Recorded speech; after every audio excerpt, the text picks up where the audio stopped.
A live service game can be fun, but the structure itself creates built in pressures that often work against the player. I think the business model is designed to keep people playing and paying, and this creates incentives that don't always line up with making a game genuinely enjoyable. Ultimately, live service games are inherently incentivizing the game's developers to pay well fun. I'm Vadd, and I think we should start this off by saying what exactly is a live service game. A live service game is also sometimes called a game as a service.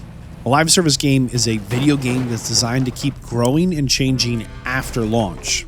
This is the type of product that instead of releasing once and staying the same forever, the developers treat it like an ongoing platform. I think key tenets of what makes a live service game are continuous updates. The game's going to get regularly new content, maps, missions, characters, seasons, events, cosmetics, balance patches, etc. Live service games are built for long-term player engagement. This means you don't just play it through and are done. It's built to be played over and over again over months and years. Live service games are generally online first. This means most live service games require an internet connection because there's multiplayer features that are going to be core to the experience. Events and updates come to the server, and your account and progress and items all need to sync up online. I think the fourth pillar of a live service game is monetization over time. These games usually rely on expansions, limited time bundles, battle passes, cosmetic shops, season passes. The idea is to make more money gradually as people keep on playing. Live service games have an evolving meta, which is the most effective tactic available. This means that weapons, characters, and strategies get changed up on a semi to regular basis. This keeps the game, big air quotes here, fresh, but it also means that things are nerfed and rebalanced. You got to stay on top of these things if you want to be involved with the meta. I think those are the 5 pillars that make up a live service game. To recap, continuous updates, long-term player engagement, online first, monetization over time, and an evolving meta. And that might seem kind of nebulous. So let me list a couple of games that I think are live service games, or at least share the principles that make a live service game inherently bad. Some popular ones are Fortnite, Apex Legends, Overwatch, Destiny 2, Diablo 4, Path of Exiles, Warframe, Genshin Impact, Honkai Star Rail, Final Fantasy 14, World of Warcraft, The Elder Scrolls Online, Guild Wars 2, Black Desert Online, Escape from Tarkov, Arc Raiders, Rust, DayZ, Helldivers 2. All of these games have these running ongoing expansions and updates across them that use a lot of the same principles that I think are bad in the live service games. This is obviously not an exhaustive list, and new games do get added over time. Just to put some perspective on things, since we've defined what a live service game is, what makes it up, since we listed a few live service games, I haven't really told you why I think they're bad yet, other than just saying they are, right? Which isn't good enough. And I think live service games are often a mistake for players across the board, is the games are designed to keep you engaged but not satisfied. I'll say that again. The live service games are designed, they're designed to keep you engaged and not satisfied. A traditional game wants to entertain you for, let's say, 20 to 60 hours and leave you satisfied. It wants to make sure you had a good experience, you had your fun, so that you're invested in playing a sequel or playing it again for some replayability. A live service game wants you to play it forever. To create that environment, the developers have to slow progression, they have to time gain activities, they have to create an artificial grind, and they need to be having those daily and weekly chores so you can build a habit around playing it. Live service games are designed to keep you engaged and not satisfied. As my core issue here is that live service games incentivize developers to pay while fun. A live service game doesn't make money when you have fun. A live service game does not make money when you have fun. It makes money when you hit friction. It makes money when you get frustrated. It makes money when you want to skip the grind. It makes money when you're afraid of missing out on a limited time content. It makes money when you want the cool cosmetic locked behind spending more money. The live service system incentivizes developers to paywall fund. The model inherently incentivizes developers to put the best rewards behind a long grind, to put the coolest items behind a paywall. It incentivizes them to make the progression slow unless you play. They want to create FOMO, a fear of missing out on events, so you feel pressured to keep logging in or to spend more to have access to these limited time features and activities. The live service game releases content deliberately in small slices to keep you hooked. If a game was generous and full from the start, their entire revenue model collapses. It's designed so that the fun of a live service game becomes the thing the game gives you, and only in those controlled doses.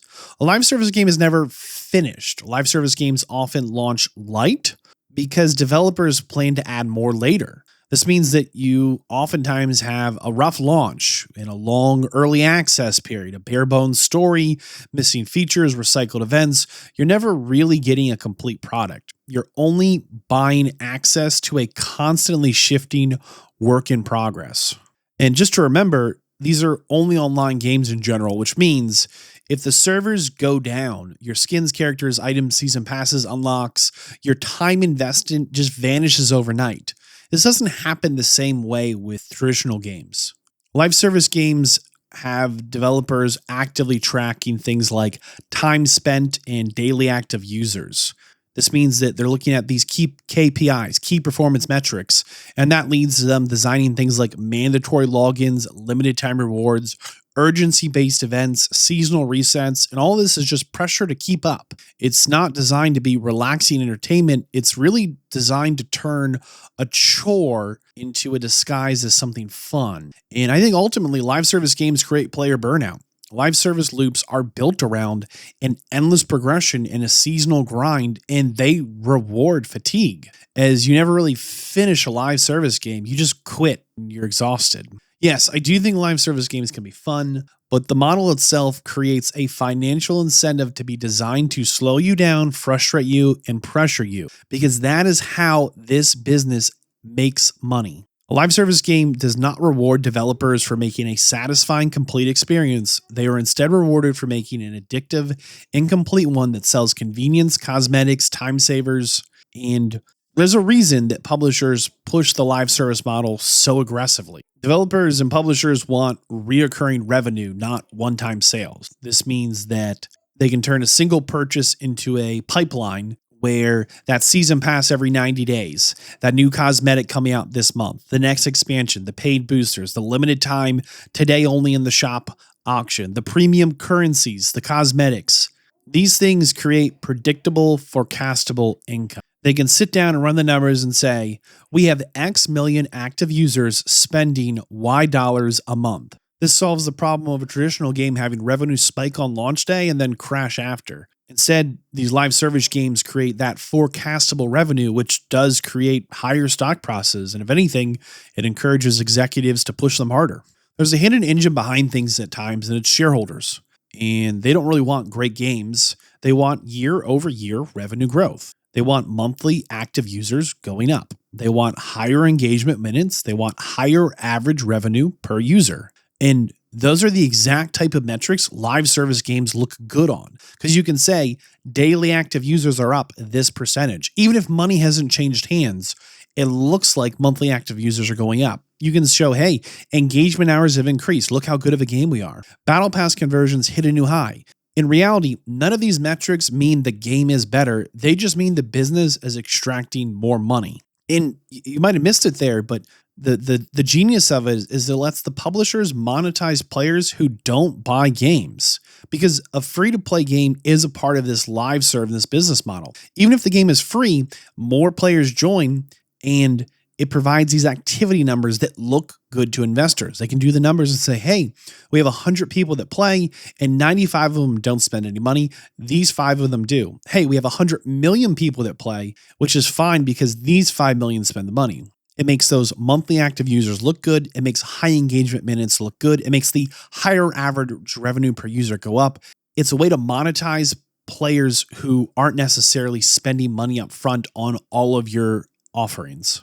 And It's a way to reduce risk because you can stretch out development. Why would you spend 5 years making a full new game when you could ship something bare bones, patch it later while you're working on it, sell cosmetics, add new content, and then reuse assets over a long enough timeline? Live service games in development are cheaper, safer, and more flexible. Publishers do not care if the launch is thin, they want that long tail. And the other kind of hidden villainy here is that it keeps players inside of one ecosystem. When you have a player who's invested in a battle pass, a seasonal progression, cosmetics they paid for, your friends list, your guild, your clan, your group, it becomes hard to leave. And publishers want to lock you into their world, not into buying someone else's game. And really, live service games turn games into a platform. A live service game is not a product, it's a platform, which leads to things like in-game advertising, sponsored events,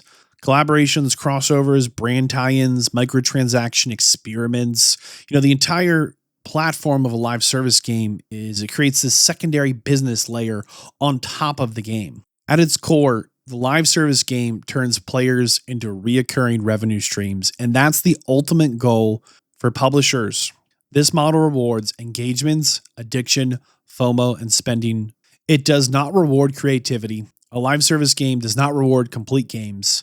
A live service game does not reward strong storytelling with a satisfying conclusion. A live service game does not reward respecting your players. Instead, it rewards developers for making games as a business and not games as an art. Now, you might say to me, but Vadd, why are there only a handful of these that succeed? Well, a live service game isn't really just a game. It's a full-time job for a studio and a recurring obligation for players.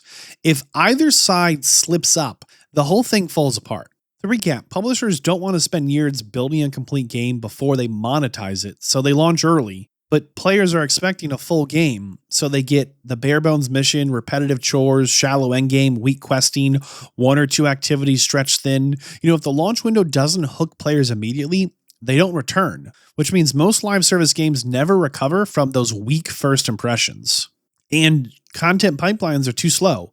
A live service game is promising and has to deliver constant updates.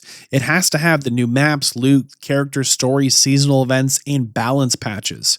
But that also means that the dev teams must be constantly producing these big updates every 4 to 12 weeks, which is nearly impossible on a long enough timeline. If content slows down for a season, players leave. And once players leave, they lose that habit and it's tough to get them back. Ultimately, a live service game requires an audience it cannot maintain. On a long enough timeline, a live service game isn't like a single player game that can thrive quietly forever. Instead, it needs a massive, stable player base, enough people to be filling lobbies, enough buyers to fund future seasons, and enough whales to keep revenue flowing when things get thin. If the player population dips below a certain point, matchmaking dies and games die with it. And live service games just have too much grind and not enough fun. Again, live service games add grind because it keeps you logging in daily to build that habit. It pushes you toward the battle pass to get the best stuff. It nudges you towards spending because the fun's been paywalled. It slows down progression so that you'll do the right thing and spend more money. The grind is not fun, but players can tolerate a grind in a game they feel is great. But in an average game, I think players just fall off immediately. And in part, another reason why these games fail so often is I think monetization ruins players' trust. Predatory monetization ruins players' trust. As soon as your audience feels manipulated, as soon as they pick it up and they're like, man, you've got paid skips, loot box RNG stuff, these FOMO tires, we're going to quit. Trust is incredibly fragile, and the live service game, by design, will burn it fast.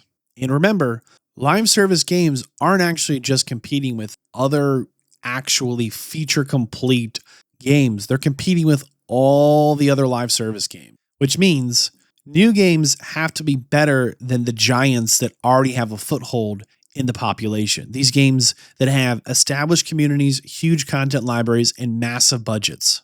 Most studios cannot match the level of output and consistency that an established live service game already has. The market is full. And I think the other hidden thing that doesn't get talked about enough is the studios burn out. Remember, I said that Most live service games fail because the business model demands more than developers can deliver and more than players will tolerate. As a live service game isn't just a game, it's a full-time job for the studio and a recurring obligation for the player, which means if either side slips up, the entire thing collapses and the studio burns out. I think maintaining a live service pipeline is brutal. Constant crunch, frequent patches, always on community expectations, no ability to really take creative risks, and everything must feed those engagement metrics.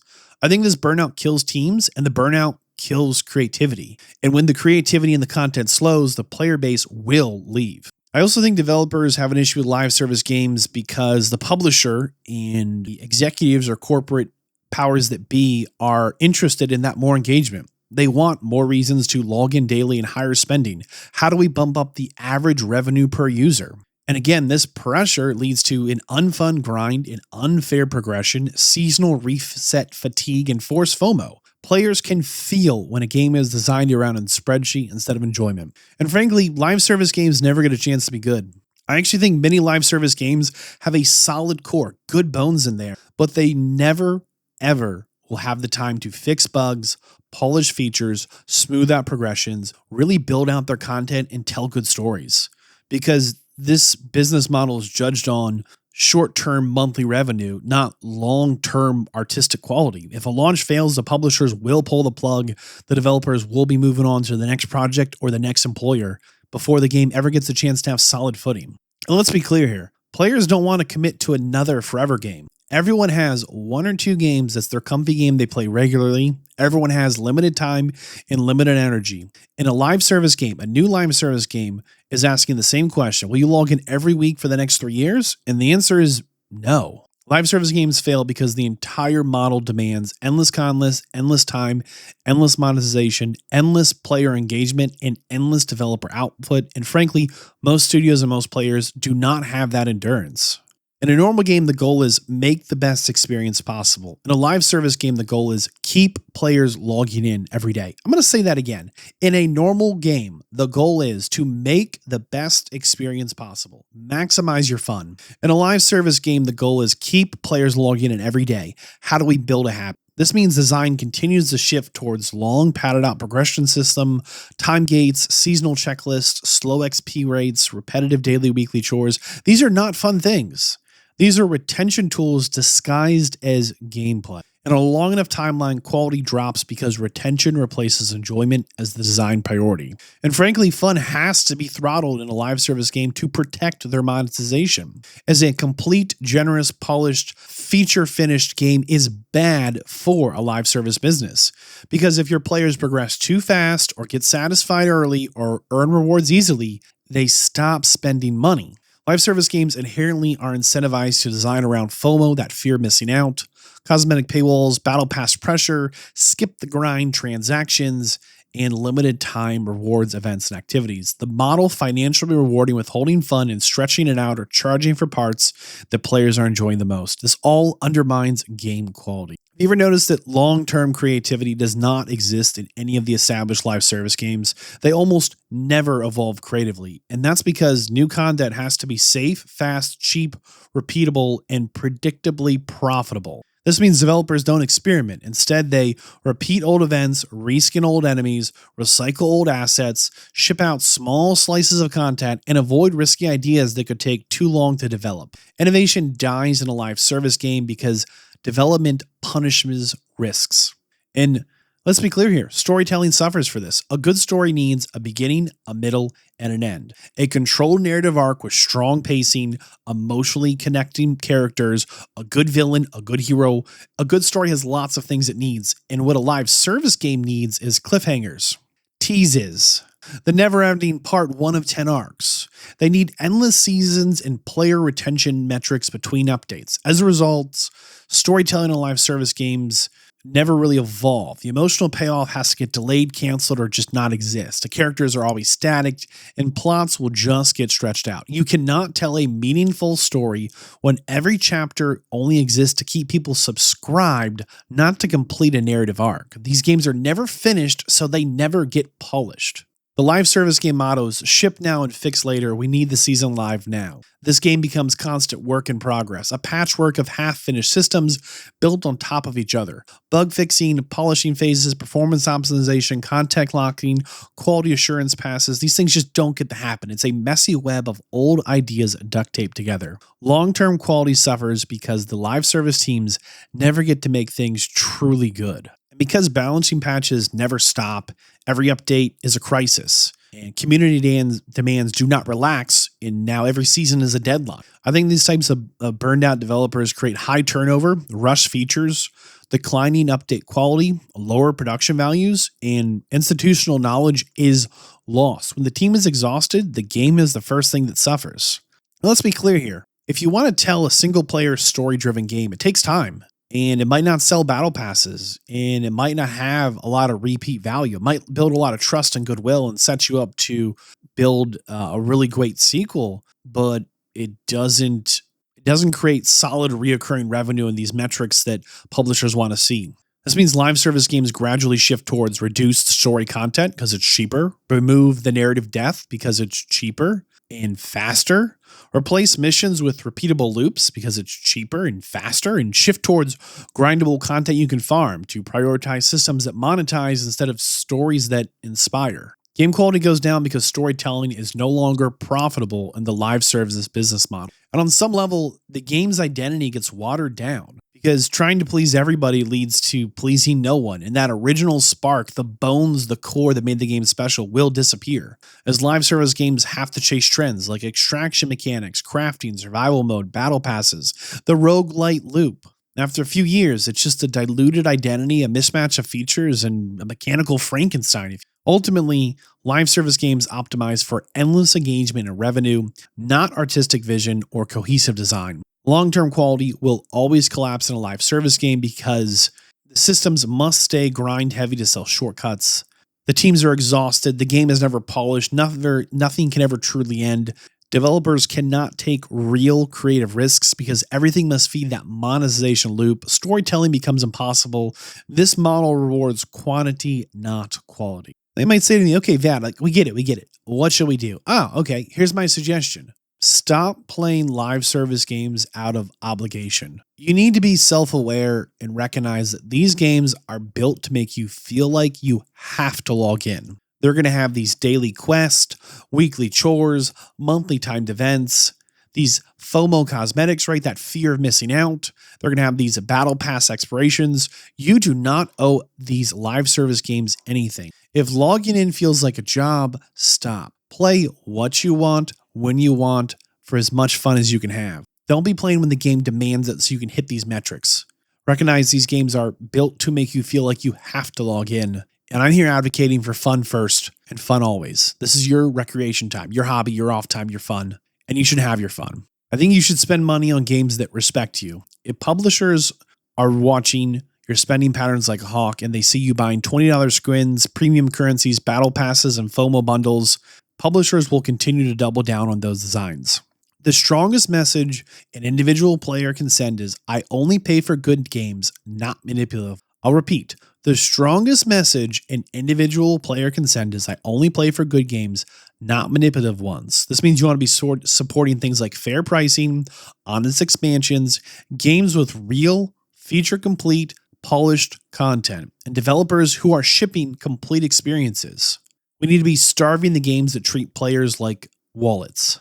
This means choosing finished games over forever games. Seriously, you can have maybe 1 or 2 live service games in your life, and it's going to burn you out. They are just full-time jobs when you really engage with them. I always recommend single-player adventures, co-op games with a defined content loop, a beginning and an end, a complete boxed experience, something that is feature complete, a game you can start and finish. Let the publishers see that people still value a crafted experience, not a procedurally generated endless treadmill of no fun. I also want to highlight, you might have a backlog. If you consider playing what you already own, your backlog, your unfinished games, the DLCs you didn't open, games you bought on sale and forgot. I think a huge way to fight live service pressure in the industry is to enjoy games you already paid for. You get better value. Listen, vote with your attention, not just your money. Even playing a manipulative live service game helps its metrics with those daily active users, concurrent players, engagement minutes. These numbers matter to publishers, in some cases, maybe more than revenue. Let's be clear here. If the game annoys you, don't log in. Don't keep grinding. Don't keep checking the shop, getting your dailies. Let the engagement drop, as that speaks louder than anything else. And again, reward games that are respecting your time. Games that ship complete at launch. Games that don't fill themselves up with chores. They respect your time and your intelligence. They add expansions that are worth paying for. Make an effort to recognize when games are manipulating you. Don't be afraid to ask yourself, am I having fun? And if the answer isn't immediately yes, what are you doing here? Ask yourself, am I having fun or am I trying not to fall behind? Ask yourself, am I logging in because I want to or because the game has a timer on this thing? If the answer is ever you're not having fun or you're logging in to beat some timer, walk away. You're not playing the game, you're just complying. And frankly, be willing to walk away. Most live service games fail. If the game feels shallow, grindy, and manipulative at launch, leave early. Don't wait for it to get better because the majority never will, and your time is more valuable than some games' eventual roadmap. I think it's also worth supporting smaller games and experimental projects, studios that are taking creative risks or strong single-player experiences. These might be lower-budget games that are more independently developed than some of the larger-budget, more established studios are producing. These games thrive when players prioritize quality over infinite loops. And seriously, games should be enhancing your life, not replacing it. Do not let a live service game become your entire identity. A live service game becomes a source of stress, something you fear quitting, this daily obligation, a second job. It's no longer entertaining and you owe nothing to your fun hobby. Play it because it's fun, not because the system is manipulating you to stay.